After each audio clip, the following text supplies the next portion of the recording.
Illness Werner Miller was painted by Ferdinand Holder. He's one of the best-known Swiss painters of the 19th century. He was born in 1853 and died in 1918 at the age of 65. He was part of the artistic movement of symbolism, which he called parallelism, a movement that appeared at the end of the 19th century and represented absolute truth symbolically through metaphorical images. It was a reaction against naturalism and realism. His work were portrait, landscape, and genre painting, which was a movement that represented common people in their ordinary lives. This artwork is an oil painting on canvas, with vivid colors to represent the joyfulness of childhood, curved lines to follow the boy body structure in clothes, and straight line to fix the frame of the artwork. The two types of line demonstrate the flexibility, but at the same time the rigidity of the nature, and the symmetry in the painting represents the parallelism of nature.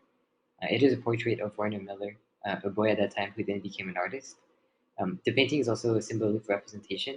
The boy, with his magnetic gaze, is sitting with his leg crossed and his hand on his knees. He is in nature, surrounded by flowers, symbolizing life, spring, and bloom. It represents the innocence of childhood, while the blooming of flower represents the development that Werner will continue to experience until he becomes an adult. He is sitting in the grass and holding flower in both hands, which typically in Holder's artwork represent harmony between humans and, in this case, childhood and nature.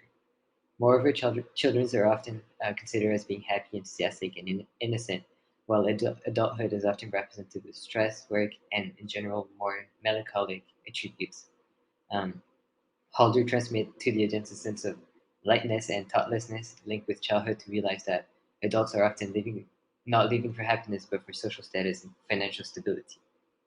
I tried to incorporate this perspective in my reenactment project, where I tried to keep the same color code with a blue shirt, a black pant, and brown belt and shoes, as to me they were the frame of the artwork and important to keep. I also decided to shoot the photo outside in the grass and edited the image to make it be only grass background behind me. Additionally, I focused on maintaining the same posture and hand gesture as there are important features of Holder work, which in this case represent the calm that nature brings. However, the types of clothes differ. I decided to use formal clothes to represent adulthood and replace the flower in each hand with pen to demonstrate the difference between the innocence of children and the lifestyles of like adolescent and young adults. My goal was to maintain nature with the background, but demonstrate through using pen instead of flowers. Um, that for the majority of people, when they grow up, their perspective on nature change, and we appreciate it less because we're too occupied by other activities to truly enjoy the moment we have outdoors.